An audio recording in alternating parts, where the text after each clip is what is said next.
Merry Christmas! Welcome to FitMed's seasonal special, where we talk all about keeping fit over Christmas. And today we have a little special guest of Belle, who's playing Santa's little helper. In today's seasonal special, I talk about how to stop the Christmas period from impacting on you being able to maintain your fitness goals. So from gorging from mince pies to stopping exercise because of the cold weather outside, there are so many external influences that can affect us being able to maintain our fitness levels over the winter season. So saying that, let's get on with the show.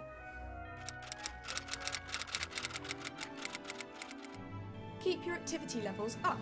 It's really easy in the cold winter season to just go, I'm going to miss it today, I'm a bit of a fair weather girl.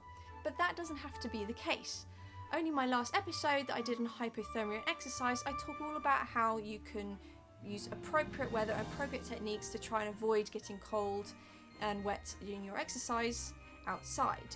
So there shouldn't really be anything stopping you, barring hail, extreme snow or extreme wind or extreme rain, when actually it's just foolish. But even if you just go outside for a brief period of time, it doesn't have to be your normal, regular long bouts, it can just be brief, then that's better than nothing in the winter season. And remember, maintaining your fitness is not just about your physical fitness, it's also about your mental fitness.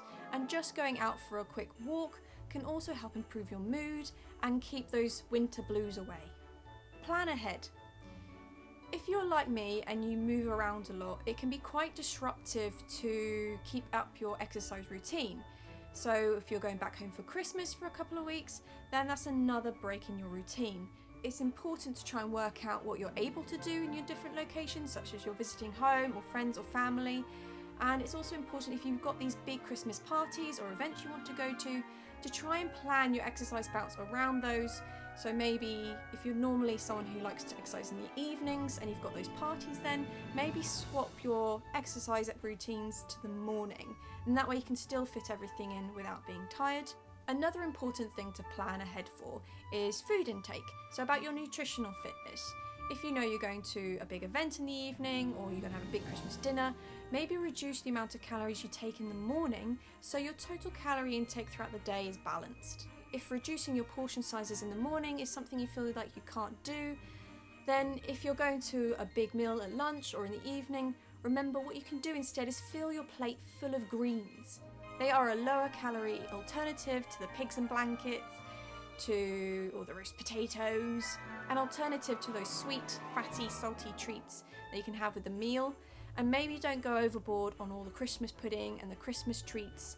There's no need to feel yourself silly.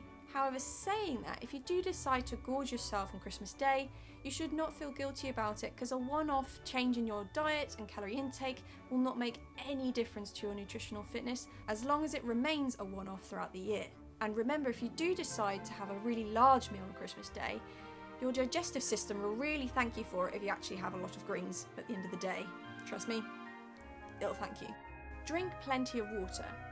With an increase in parties during the Christmas season, there is an increase in the opportunity to consume more alcohol. Now, the UK recommended maximum amount of alcohol consumption in the week is about 14 units. But we all know in parties that can go a little bit along the wayside. So it's important to drink plenty of water. So maybe alternate the alcoholic drink with a drink of water or a low-calorie soft drink option. So that way you can reduce the amount of empty calories you're actually taking on. So not only will this mean that you have less of a hangover in the morning, you're also not drinking all your calories. Be kind to yourself. It is not important to continually make gains every single day throughout the entire season of your exercise routine. You actually have periods of training where you go into a maintenance phase, where you just try and sustain your level of fitness that you have. So it's not about increasing or decreasing, it's about trying to keep the same level. So maybe try and time the Christmas period with a maintenance phase. That way, if you do drop out of your routine or you have to alternate things to slightly lesser intensity than you normally would in your routine, it doesn't matter so much because you're planning this maintenance phase and it allows your body to recover, especially if you're imbibing on a lot of alcohol and need to recover from a hangover. But what if you don't want to break your routine over the Christmas season? Well, that's okay too. You can still make those gains if you want to.